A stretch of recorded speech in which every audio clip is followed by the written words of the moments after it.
Why are SDR and HDR monitor calibration settings so different? Imagine switching from a black and white movie to a full-color, high-contrast film.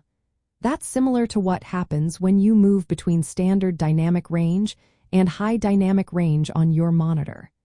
These two modes are built on very different ideas of how images should look. Standard dynamic range monitors are set up to show a specific brightness level and a limited color palette. They usually aim for a white point around 6500 Kelvin, which is a standard daylight color temperature, and a gamma of about 2.2.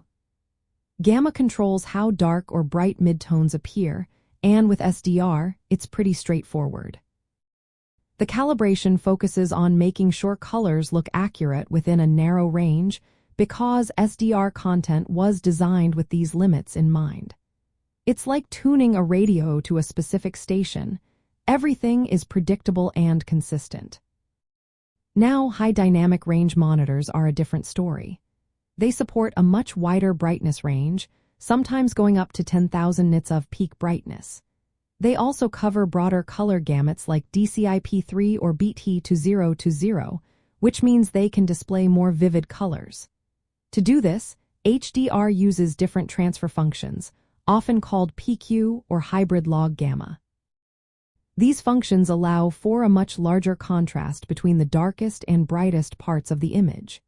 Because of this, the white point in HDR can shift to higher color temperatures, sometimes above 6500 Kelvin, and the gamma curve changes to handle the expanded brightness and color range. Calibration tools that work well for SDR don't always work for HDR. Windows and many calibration software programs don't fully support color management in HDR mode. This can cause color inaccuracies, with white points and gamma values not matching the intended targets. Many users relying on factory calibration for HDR because trying to calibrate manually can lead to inconsistent results. Some prefer to disable ICC profiles in HDR mode to avoid color shifts. For gaming, this difference is noticeable. When you switch from SDR to HDR, colors become more vibrant, contrast increases, and the picture looks more immersive. But because HDR calibration is more complex and less standardized, most gamers accept the factory settings or use simple calibration methods. In essence, SDR calibration is about sticking to a predictable, limited range of brightness and color, while HDR calibration has to handle a much larger and more complex set of parameters.